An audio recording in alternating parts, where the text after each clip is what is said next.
السلام علیکم۔ کراچی کے قریب سمندری طوفان نے شدت اختیار کر لی۔ طوفانی بارشوں کے لیے تیار ہو جائیں۔ ماہرین موسمیات نے ماہی گیروں کو خبردار کر دیا۔ کیا آپ حالات حاضرہ سے آگاہی حاصل کرنا چاہتے ہیں؟ خبر کے پیچھے چھپے اصل حقائق جاننا چاہتے ہیں تو ابھی سبسکرائب کیجئے جلمل پاکستان کو اور ساتھ ہی گھنٹی کے نشان پر کلک کر دیں۔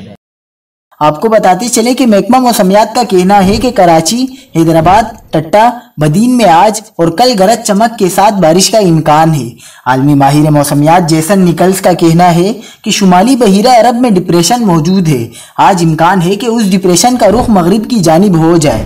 جیسن نکلز نے بتایا کہ آج اور کل پاکستان کے وسطی اور جنوبی علاقوں میں بارش کا امکان ہے۔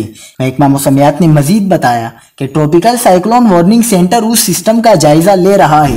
محکمہ موسمیات کے مطابق شمال مشرقی بحیرہ عرب اور گلف آف کچھ پر ڈپریشن موجود ہے۔ یہ ڈپریشن شمال مغرب کی جانب آہستہ سے 5 کلومیٹر فی گھنٹہ کی رفتار سے آگے بڑھ رہا ہے۔ محکمہ موسمیات نے بتایا کہ ڈپریشن کے گرد ہواؤں کی رفتار 50 سے 55 کلومیٹر فی گھنٹہ ہے۔ یہ کراچی کے جنوب مشرق سے 270 کلومیٹر جبکہ ٹٹا سے 220 کلومیٹر دور موجود ہے۔ محکمہ موسمیات کا کہنا ہے کہ یہ سسٹم شمال مغرب کی جانب بڑھتا رہے گا۔ ڈپریشن مغرب کی طرف حرکت کرتے ہوئے عمان کے ساحل پر جائے گا۔ آئندہ 2 سے 3 روز تک سمندر ناہموار رہے گی۔ سندھ اور بلوچستان کے ماہی گیر کل تک سمندر میں جانے سے گریز کریں۔